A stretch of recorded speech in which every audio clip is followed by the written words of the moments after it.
तपाईको TikTok ID चाहिँ टेमुको affiliate प्रोग्राममा अथराइज भयो कि भएन भनेर चेक गर्नका लागि तपाईले चाहिँ यहाँ प्रोफाइलमा क्लिक गर्नु होला। यहाँ क्लिक गरेपछि यहाँबाट तपाईको यस्तो इन्टरफेस आउँछ। यदि तपाईको चाहिँ यहाँ आइडी चाहिँ अथराइज भनेर यसरी देखाएको छ भने चाहिँ तपाईलाई बधाई छ, तपाईको टिकटक आइडी चाहिँ अथराइज भइसक्यो टेमुको एफिलिएट प्रोग्राममा। सो हेलो एभ्रीवन, यदि तपाईको टिकटक, इन्स्टाग्राम अथवा युट्युबमा चाहिँ 1000 भन्दा बढी फलोवर्स छ भने तपाईले चाहिँ त्यो आइडीलाई सजिलैसँग टेमुको एफिलिएट प्रोग्राममा चाहिँ अथराइज गरेर लाखौं पैसा कमाउन सक्नुहुन्छ। तर तपाईले 1000 भन्दा बढी फलोवर्स भएको तपाईको टिकटक, इन्स्टाग्राम अथवा युट्युबलाई चाहिँ टेमुको एफिलिएट प्रोग्राममा अथराइज गर्नु भएको छैन भनेदेखि चाहिँ लाखौं पैसा कमाउनबाट तपाई छुटिराख्नु भएको छ।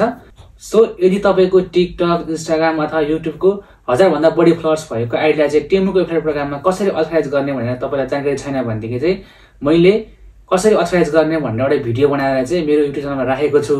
सो तपाईहरु मेरो प्रोफाइलमा क्लिक गर्नु होला। त्यहाँ चाहिँ तपाईहरुले मेरो युट्युबको चाहिँ लिंक भेट्नुहुनेछ। सो त्यो लिंकको थ्रुबाट गएर तपाईहरुले चाहिँ यो भिडियो हेर्नुभयो भने चाहिँ तपाईहरुले तपाईको टिकटक, इन्स्टाग्राम वा युट्युबको आइडी चाहिँ कसरी अथराइज गर्ने भनेर हेरेर चाहिँ सजिलैसँग तपाईले चाहिँ आफ्नो आइडीलाई चाहिँ अथराइज गर्न सक्नुहुनेछ र लाखौं पैसा कमाउन सक्नुहुनेछ।